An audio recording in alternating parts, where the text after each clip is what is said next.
jour, des propos qui font réagir, ceux de la députée de la France Insoumise, Mathilde Panot. La France blanche et chrétienne n'a jamais existé, a-t-elle dit. La Nouvelle-France, c'est pour ça que pour nous, c'est un concept qui est très puissant. Pourquoi ? Parce que vous avez d'un côté l'extrême droite qui fantasme une France qui n'existe pas et n'a jamais existé. Une France qui serait une France blanche, une France chrétienne, une France qui serait envahie de je ne sais qui. Donc ils sont dans un fantasme complet sur ce qu'est le pays. Et le concept de la Nouvelle-France, c'est tout simplement dire que c'est la France qui assume son peuple dans son entièreté. Alors, qui est une Nouvelle-France, c'est possible. De dire que la France n'a jamais été blanche et chrétienne, il faudrait qu'elle aille se promener dans tous les villages de France. Ah oui. Elle verra combien de clochers. Mais elle le sait. Un monument aux morts et une église dans chaque village. C'est tout, voilà. Mais elle le sait. J'imagine qu'elle le sait. Je crois que c'est la cancel culture. Elle va annuler tout ce qui s'est passé chez nous. Je crois qu'en 1900, il y avait une jeune fille sur 5 ou 6 qui s'appelait Marie, qui se prénommait Marie. Donc, et combien de gens allaient tout simplement à la messe en 1900, on était sur 80%, 90% d'une France chrétienne qui allait à la messe. C'est ainsi, c'est l'histoire de France. C'est très intéressant parce qu'en fait, cette histoire les ennuie. On est tout à fait dans la cancel. Ils veulent l'invisibiliser. D'ailleurs, ils l'ont bien compris parce que sinon, ils n'appelleraient pas ça la Nouvelle-France.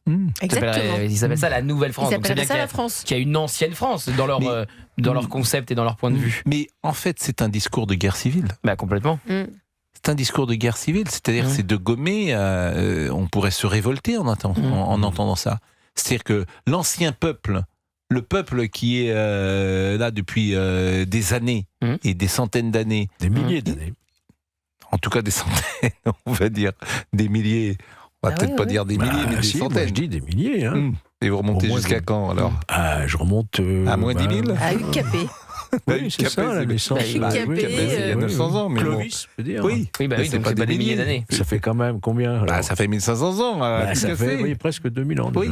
Bon, enfin, peu importe. Mais, dinosaure.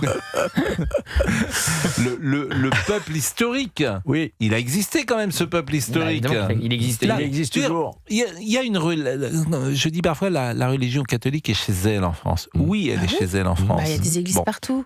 Oui. Il y a une autre religion, mais c'est une religion qui est nouvelle sur le sol de France. C'est une religion qui a été importée massivement à partir des années 70. Elle a le droit évidemment de citer, elle a le droit de vivre, bien évidemment, mais vous ne pouvez pas comparer une religion qui est sur le sol de France depuis 1970... avec une religion qui a une histoire jusque dans nos prénoms, jusque dans notre vie culturelle. Oui, et puis on ne peut pas comparer non plus l'intégrisme chrétien et l'intégrisme musulman. Les fêtes religieuses, les valeurs qui sont derrière. Donc le discours de Madame Panot est un discours évidemment il est dangereux. Il est là le discours de haine. Il est là le discours de haine. Vous parliez d'affrontement, de guerre civile. Il y a eu des épisodes d'affrontements. Ça s'appelait les émeutes post-mort de Naël. On a vu ce qu'a fait la France Insoumise. Ils ont refusé d'appeler au calme. Ils sont allés visiter les émeutiers en garde à vue. Ils ont essayé de l'alimenter. Et puis des scènes de confrontation. Excusez-moi. Alors je vais y revenir. Mais quand vous achetez une maison à la Baule pour passer votre retraite, vous attendez pas tout à fait à ce qu'il y ait des hordes de barbares qui viennent se battre devant la plage. Alors attention, on touche à la Baule. Non, c'est pas ça. C'est que des hordes de barbares. Bon, d'abord, effectivement, l'échange qu'il y a pu avoir sur le remblai de la Baule, cette vidéo qu'on a vue, ce sont effectivement des jeunes gens, une rixe, on va dire ça comme ça. En revanche, les jeunes gens qui étaient dans le train, je ne dirais pas que c'est des barbares. Moi, je parlais de la rixe en bas de chez vous. Voilà. Après, il y a des gens qui étaient dans le train et qui se sont retrouvés dans la rixe. Forcément, ils ont pris le train, ils sont pas venus en pédalo. Ce que je veux dire, c'est que ces jeunes gens-là, je veux pas dire qu'ils ne peuvent rien, mais ils n'ont pas forcément eu la chance que vous avez eue, que j'ai eue, que nous avons eue, d'être encadrés dans une éducation. Ça, quand je vois que dans la famille de Naël, on en est au 2e refus d'obtempérer, ça s'appelle un début de culture d'excuse, là. Non, alors je suis désolé, un jeune, il a le droit aussi à être reconnu comme ayant un peu de libre arbitre. Oui. Mais hélas, voilà. Il y a des fils qui sont nés, des enfants qui sont nés dans des quartiers difficiles et qui ont réussi. Il y a une part quand même de libre arbitre. Regardez la famille Kessassi. Je voudrais voir ceux qui sont sortis, s'ils n'ont pas été encadrés, même dans un environnement difficile, par des parents qui étaient présents. Je crois beaucoup à cela. Je crois qu'un enfant qui n'est pas accompagné, élevé, éduqué, j'ai peur que là-dessus, vous avez raison, comme voilà, on a fait n'importe quoi en créant des ghettos et en mettant l'immigration au même endroit, etc., dans des tours. Donc, bien sûr, mais enfin, au bout d'un moment aussi, il y a quand même la responsabilité des individus et chacun est responsable de ce qu'il fait. Et il y a plein d'endroits en France où il y a une très grande précarité et où ça ne donne pas deux conceptions lien qui s'affrontent avec la délinquance. Celle qui défend le libre arbitre, c'est-à-dire chacun est responsable de ses actes, et celle qui considère qu'il y a une forme de déterminisme social du crime. Dans les campagnes françaises, à partir du moment où il y a un déterminisme, on a dans ces cas-là, on n'a plus de solution, on ne peut plus rien faire. Et on n'est plus responsable de ses actes. Il est 17h40, on marque une pause et puis on va parler de l'intelligence artificielle. Faut-il en avoir peur? Tout de suite. J'adore ça, moi. Ouais, c'est passionnant. 17h48. Qu'est-ce qui se passe, Fabrice Lafitte? Pourquoi vous êtes dans ce studio? Je suis là pour vous saluer. Déjà, ça fait bizarre de ce côté. Et puis, il y a un petit événement ce soir dans le monde du football, tout du moins concernant la Ligue 1 et la Ligue 2. Mais j'entends. Mais alors, est-ce que je parle d'abord de cela plus que de Léon XIV et de l'intelligence artificielle? Parce que vous avez donc quitté le poste. Qui réalise? Nicolas Baudin. C'est le chef qui s'est mis à la console. Ah, c'est le grand chef, Nicolas Baudin. Donc ça va être beaucoup mieux réalisé. Bonjour, monsieur Baudin, comment ça va? Bonjour, ça va et vous? Écoutez, ça va très bien. Merci de nous avoir prêté monsieur Lafitte dans le studio comme un nouveau chroniqueur. Pourquoi vous aimez tant le... Il est tout vêtu de vert. Mais oui, pourquoi vous aimez tant la Saint-Étienne? C'est match de barrage ce soir. Pour la Ligue 1, Saint-Étienne reçoit Nice, c'est à 20h45. C'est sur quelle chaîne d'ailleurs? Ça sera sur Beansport et Ligue 1. Eh ben, je vais le regarder parce que ça va être là, passionnant. c'est le match aller, il y a le match retour vendredi à Nice. Bon, il faut gagner ce soir. Pourquoi votre passion pour Parce que les depuis Verts? tout petit, ça a commencé dans le milieu des années 70-76. J'ai regardé la finale à la télé du Bayern. Et moi, je suis fan de Saint-Étienne depuis toujours. C'était une légende dans ma famille, on aimait Saint-Étienne. Et j'ai perduré cette passion du football. Vous n'avez jamais vécu à Saint-Étienne? Je n'ai jamais vécu à Saint-Étienne. Je suis allé plusieurs fois au stade Geoffroy Guichard pour vivre cette ambiance, parce que c'est un des meilleurs publics avec celui de Lens. Et puis voilà, j'adore cette équipe. C'est extraordinaire. Et je me rappelle je me rappelle d'avoir vécu par exemple la finale perdue au Parc des Princes avec Platini en 81, et c'est la même année où on a gagné le championnat. Exactement, 82 avec les pénaltys, ça se joue au pénalty à la dernière seconde, but de Rocheteau, et c'est le dernier match de Michel Platini. C'est ça, en avant France. qu'il parte en Italie. Exactement. Alors, ce qui est intéressant, parce qu'il y a peu d'équipes qui ont recruté des supporters en dehors de leur ville. Il y a Marseille, il y a Saint-Étienne et je pense qu'il doit y avoir Paris maintenant. Oui. Mais par exemple, il n'y a pas de supporters de Nantes ou de Lens ou de Lille. Et c'est vrai qu'il y a des associations de supporters dans les grandes villes, des associations de supporters de Saint-Étienne, et il y a une grande passion encore pour les Verts, même si on n'a pas remporté de titre depuis très longtemps. On a quand même remporté 10 fois le championnat. Paris Saint-Germain nous a battu il y a peu de temps d'ailleurs. On va faire un quiz quand même, les Verts, les vrais Verts, comme disait Thierry Roland. Quel est le joueur que vous avez préféré dans l'histoire de Saint-Étienne? Alors, ça reste Michel Platini et l'Ange Vert. Et Rocheteau. Dominique Rocheteau, oui. Ouais. Michel Platini, alors Thierry Roland disait toujours les vrais Verts. Et les vrais Verts, pour lui, c'était les Verts de 76.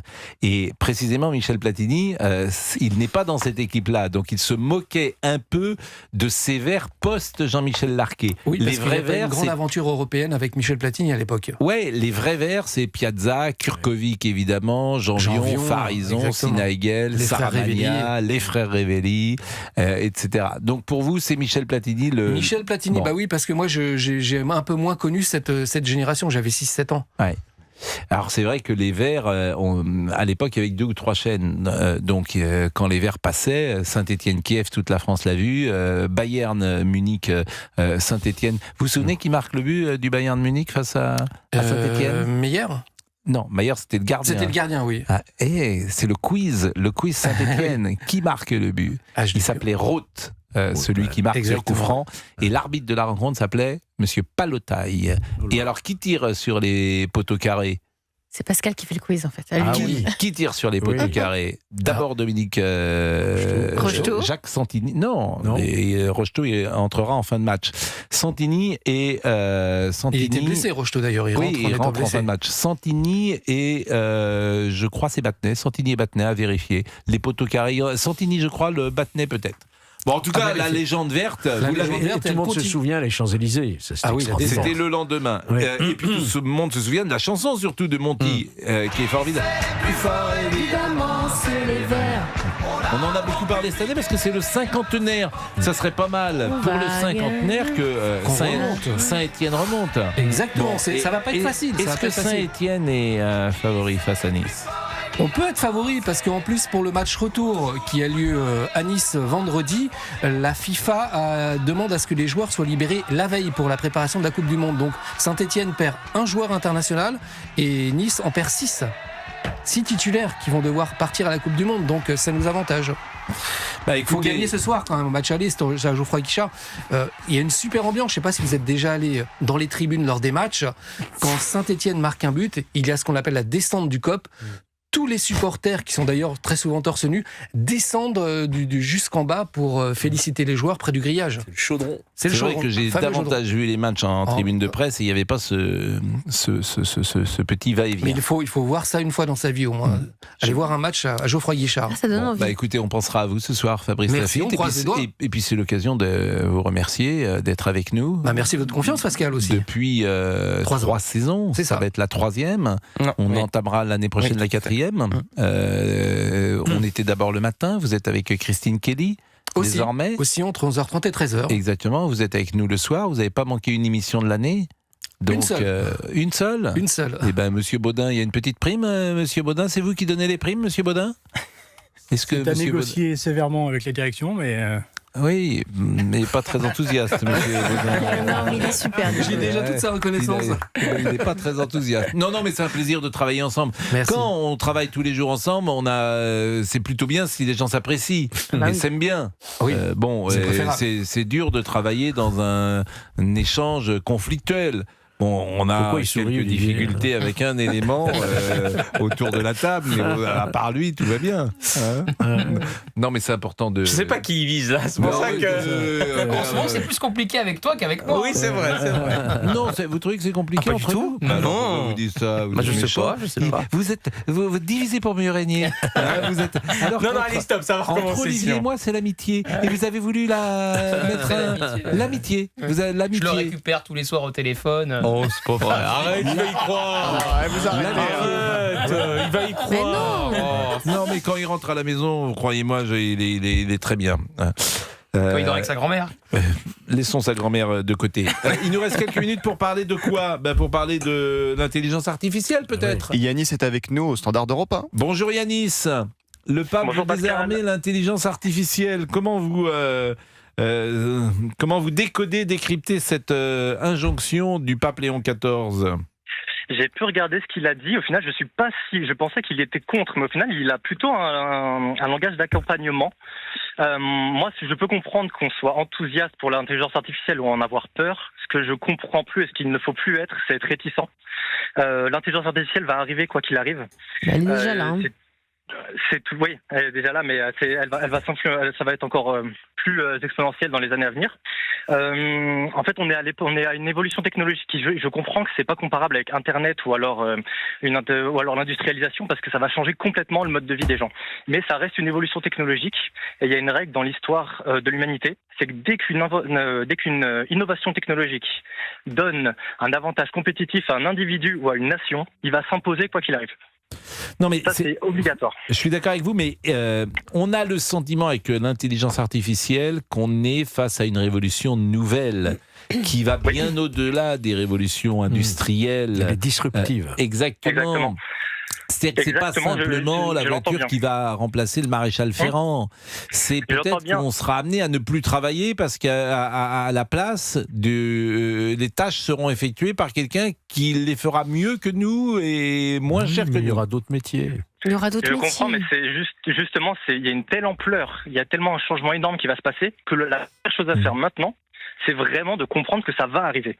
Parce que sinon, tout le monde va être à la ramasse. Il y a un tel changement de société qui est demandé actuellement qu'il faut tout de suite se mettre à jour et voir le futur proche. Et voir, j'entends bien, mais encore faut-il le savoir et le connaître. Voilà, elle a raison, Elisabeth. Comment voulez-vous ? Elisabeth dit il y aura d'autres métiers, lesquels ? Si tous les métiers sont remplacés par... Tous les métiers ne vont pas être remplacés. Mais comment, qu'est-ce que vous en savez? Mais parce qu'il y a des métiers dont on va les métiers manuels, il n'y a pas que des robots, par exemple. Les robots ne pourront pas tout faire. Ils ne pourront pas tout faire. Ils peuvent tout faire.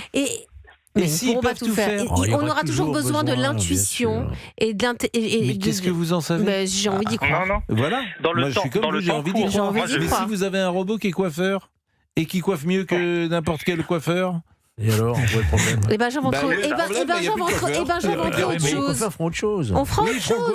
Je sais pas. Vous savez, le garçon de café. Oui, et si le garçon de café, c'est un robot qui vient vous donner votre café. Au bout d'un moment, vous aurez besoin du rapport humain. On va pas être dans mais peut-être, vous n'en savez rien. Vous n'allez pas faire l'amour avec des robots non plus. Donc ça dépend si c'est mieux. Si tout d'un coup c'est une révélation. T'imagines? Moi, s'il y a un robot qui veut bien de moi, si je ne vois pas comment ça pourrait être mieux. Disons les choses. Vous avez besoin de la chaleur humaine. Et si le robot fabrique la chaleur humaine? J'essaie de rentrer dans la tête de Pascal. Et vous, par exemple, Yanis, vous consultez tous les jours l'intelligence artificielle. Mais est-ce que vous la consultez sur des choses intimes? Par exemple, je ne sais pas si vous êtes en couple ou pas, mais vous êtes engueulé, pardonnez-moi l'expression qui est un peu triviale, avec votre fiancé, et vous interrogez l'intelligence artificielle pour savoir qui a raison, qui a tort. Est-ce que, par exemple, ce type de demande existe? Non, émotionnellement, c'est vrai que je l'utilise moins. Elle est très forte émotionnellement. Je l'utilise. Non, au contraire, je trouve qu'elle est encore trop procéduriale au niveau émotionnel. Elle a encore du mal. C'est quelque chose qui restera certainement humain, d'ailleurs, le social et l'émotionnel. Donc, Elisabeth Assayeg n'est pas d'accord. Non, je suis pas d'accord. Moi, je l'ai déjà interrogé.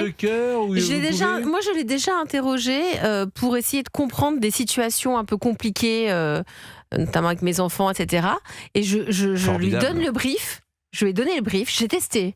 Je lui ai donné le brief, je lui ai dit voilà ce qui se passe et qu'en penses-tu? Quelle est la marche à suivre? Incroyable. D'une intelligence, enfin moi, qu'est-ce qu'elle t'a dit? En fait, elle a réussi à synthétiser et à clarifier mon idée par rapport à des problématiques où, quand t'as l'émotionnel qui entre en jeu, l'affect. Incroyable. Moi, j'ai fait la même démarche. Je ne dirais pas sur quoi, mais j'étais incroyablement sûr. Elle est très forte. Elle est très forte. J'ai fait un petit brief. Peu importe, j'ai fait un petit brief intime d'un petit conflit qui pouvait exister dans ma vie personnelle. C'est ça. Moi aussi. Parce que j'ai fait le petit brief.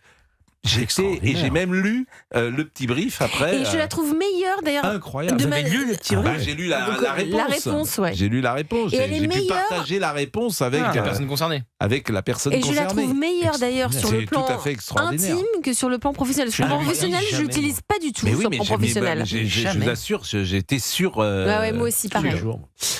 Bah oui, écoutez, vous l'utilisez tous les jours, vous écrivez. Pour écrire des livres. J'utilise tous les jours. Vos livres. Non, moi, pour le travail, pour tout. Bon, il est 17h55. Ça va? Oui, pour l'écriture, pour tout, j'utilise pour tout. Oui. Pour ce que vous dites à l'antenne. Bien sûr. Oui, absolument. Ouais. Non, moi, ce que j'attends, vous êtes la première personne intelligente. C'est l'histoire de la santé, quoi. Et de la vie éternelle, ça, j'attends ça. On l'aura pas. 1000 ans, on l'a reçu.